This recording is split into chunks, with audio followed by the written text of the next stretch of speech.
All right, so my presentation is about innovation and ultimate controlling shareholder in China because I'm a finance guy. So I will look at this issue from the finance perspective. Yeah. Okay, so this slide is the outline of my presentation, and it's quite typical, as you can tell from it. It's a typical academic paper structure. So I will start from the introduction, and I will address three key issues: what, why, and how. And of course, I will include the contributions of our paper. And the second section of my presentation is about the theoretical background or theoretical framework, as well as the hypothesis that I would like to propose. And of course, here I will address two key issues. The first is the type 2 agency problem, as well as the ultimate controlling shareholders. What are the key relationships between them? And then I will propose the hypothesis regarding the relationship between ultimate controlling shareholders and innovation. And the third part of my presentation is about methodology and data. Given the dependent variable is left censored, so we use the top-bit regression model. And our sample set covers over 2,000 listed firms in mainland China in both Shanghai and the Shenzhen stock exchanges. And the sample period is between 2007 and 2014. And then I will demonstrate the empirical analysis and followed by the conclusions. All right, so first part about the introduction. So why should we address the innovation in China? So here, I'd like to emphasize the importance of China's experience with innovation. As we all know that China has experienced remarkable, significant changes over the past half decade, and has become the world's second largest economy, just right after the United States. And so there are also quite some significant concerns about the sustainability of such rapid growth from two perspectives. The first is the China's lack of innovation in the core technology, because the majority of the new products are from the new technology transfer or imitation. And the second is about the resource and environmental constraints. For example, like the population, the unskillful or skillful labor force has been dropping. So given these constraints, we need to pay close attention to the sustainability of such rapid economic growth. And of course, the Chinese government has already recognized such kind of constraints, and given that innovation is the key driving force for economic growth. So the Chinese government has already put innovation as the top priority in China's National Development Plan in 2006. So here we argue that China's experience with innovation has become the subject of a wide-ranging interest among the variety of stakeholders in both economics and politics. And of course, then why should we address this issue from the finance perspective, in particular from the corporate governance perspective? So here I would like to address the impacts of corporate ownership on innovation. And there are three. First part is about the traditional view proposed by Schumpeter in 1934 and 1942. And according to him, the traditional economics of innovation, they cannot explain why firms with similar external conditions can show substantial different performance in innovation. So the external conditions are similar, but internals, there is no explanation to this in the traditional economics of innovation. However, the literature on corporate governance can provide quite useful insights for understanding this mechanism, because the process through which individuals can integrate their human and physical resources within firm is central to the dynamic of corporate innovation, according to Belloc in 2012. And the recent financial crisis has stimulated the discussion, the debate about the effect of corporate governance on innovation. However, the majority of the majority of the existing studies, they are focused on the institutional investors rather than the other type of ownerships, as well as the direct ownership or the developed economies like US and the Western European countries. And there are actually only two empirical studies focusing on the impacts of corporate ownership on innovation in China. And the first is by Dong and Go in 2009, and they find no impact. And the second is by Choi et al. In 2011, and they find that a significantly positive but lacked relationship. So, however, both studies have two weaknesses. The first one is that they use the direct ownership instead of the ultimate controlling ownership. And the second one is that they treat the state ownership as a unique one instead of divided into central government ownership and local government ownership. So the aim of this study is to estimate the impacts of ultimate controlling shareholder on their innovation in China over the period of from 2007 to 2014. And we identified three different types of ultimate controlling shareholders. The first is the central government ownership, the second is the local government ownership, and third one is the private ownership. All right, so there are four key contributions of this study. The first one is that this is the first study investigating the impacts of ultimate controlling shareholders on innovation in China. And the second contribution is that it is also the first study differentiate the impact of central government ownership from the local government ownership. And the third contribution is that our study complements the previous research by including both input-oriented innovation measure and output-oriented innovation measure in the models. And the final one is about the sample period. It's quite updated.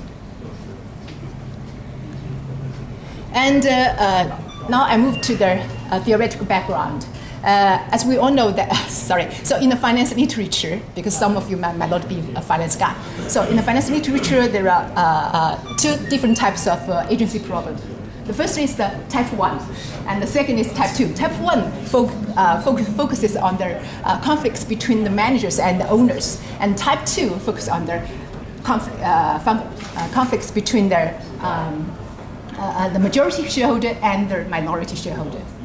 So it is well documented in the finance literature that in the developing countries like China, the type 2 agency problem is more serious. So that's why here we propose to use the ultimate controlling shareholders to address this issue. And this is about how we define the central government ownership and local government ownership. I think here, since majority of us are Chinese, so we can understand that. So we include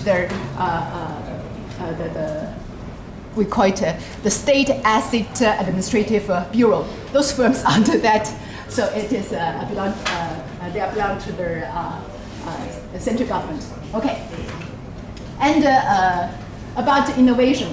Innovation, we know that it is a lifeline of firms' sustainable development, in particular for private firms. Why? Because private firms, they have no land of last resort. They have to rely on themselves. So that's why we think that they are more important for private firms. However, as I mentioned before, innovation has already been placed as the top priority in China's national development plan. So the Chinese government already aware of this. So it means that the firms controlled by the central government also would put more efforts onto this, on innovation. However, it is also recognized in the literature that the SOEs can enjoy better resources comparing to the private firms. They enjoy better resources for innovation. And for example, the state can provide some key resources such as long-term financial capital, resident status. That's quite important. I think the resident status for to be living in Shanghai is quite expensive. And the related public benefits, land and other policies, etc. However, it is also documented in the literature that the local governments might have interests and resources quite different from their central counterparts.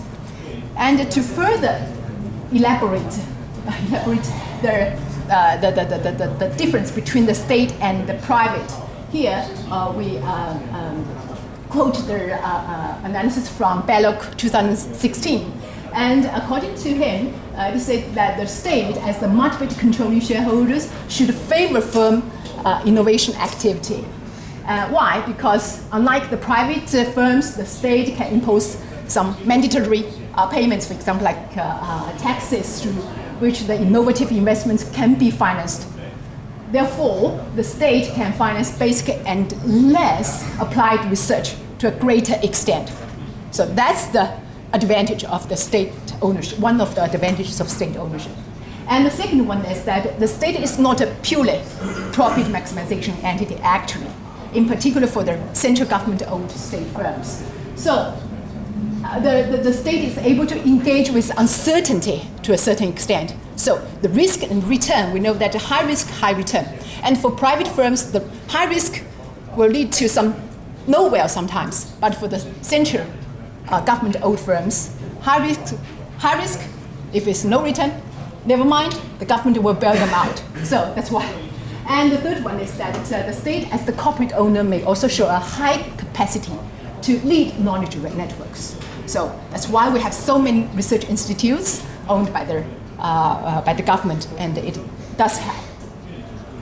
And sorry, I think I missed. All right. So based on the previous discussion, I propose two hypotheses. The first one is that from the input-oriented innovation perspective, the ultimate controlling private ownership might lead to more input-oriented innovation as measured by the R&D investment intensity, followed by central and local government ownership. Why? Because private firms, they have to try, they have to input, have to invest in innovation. However, given the difference in terms of the resources, and the second hypothesis is that from the output-oriented perspective, the ultimate controlling central government ownership will lead to more innovation as measured by the number of patents granted, followed by private, and then the local government ownership. And with regard to the methodology, we use, because given the presence of panel data, so we use the panel data topic model. And the dependent variable is the innovation, which is measured a measure of the firm's innovation performance. And UCA stands for ultimate controlling shareholders, and C is a proxy for control variables. And so innovation, as I mentioned before, we use two different measures, input-oriented and output-oriented. And UCAs here refers to the ownership. So we use also two different measures. The first is about the percentage, and the second is about the dummy. So we try to see if our results are robust or not, or are robust or not. And the control variables, we just following the previous studies, we included 4 different types of control variables. And the data I mentioned before, and we also clean the data following the normal practice. 2 more minutes? Okay. Okay, I'll jump to, oh my goodness, what happened? Anyway, I can just show, so here, this is the main, come on, which way? Okay, so this is our main results, and I can just show you that we use a dummy variable, and also use the intensity variable, and this is for the input-oriented, and that is for the output-oriented, and the results exactly support our hypothesis. And of course, we also use the mean different t-test to test the differences between the variables and find that the difference is significant. And okay, so these are all about the robustness check. So we used a different measure of the input-oriented innovation, and we use a negative binomial regression to test the output-oriented innovation because we changed the patent to the change the log of patent to the patent, and it is a counter variable. And we also use the Hosman and Taylor approach to address the potential endogenous problems between their innovation and ultimately controlling shareholders. And finally, the results support the hypothesis, and the finding is also consistent with Bellop 2016, suggests that SOE's inefficiency is not due to state ownership per se, but it's rather caused conditions other than ownership, to which the state-owned enterprises often relate. And it is also consistent with Choi et al. 2011's finding. And with regard to the policy implications here, this is a very preliminary version of our study. So we try to find some policy implications. And first is that our results suggest that the target measures, which are aimed at increasing the positively impactful on long-term technical progress than the simple privatization. So when the government think about privatize the firms, they need to think about whether this could improve innovation or drag innovation. And the second one is to recommend the integration of business and public policy to design an active role for the both central and local government, in particular the local government. Okay, thank you. Thank you so much.